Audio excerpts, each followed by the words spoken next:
Kodėl augalai vysta vazone? Dažniausiai dėl vandens pertekliaus. Yra du vazonų tipai - su skyle ir be skylės.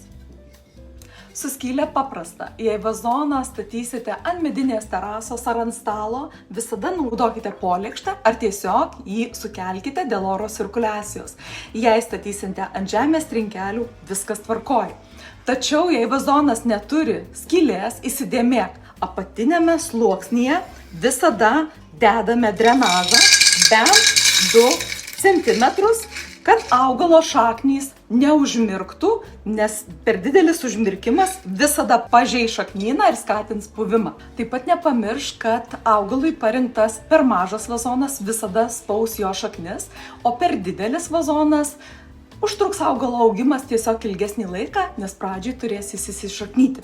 Tad pasirink vazoną išties atsakingai. Nusiųsk šį video draugiai, kuri sodina augalus į vazoną ir džiaugiasi jais.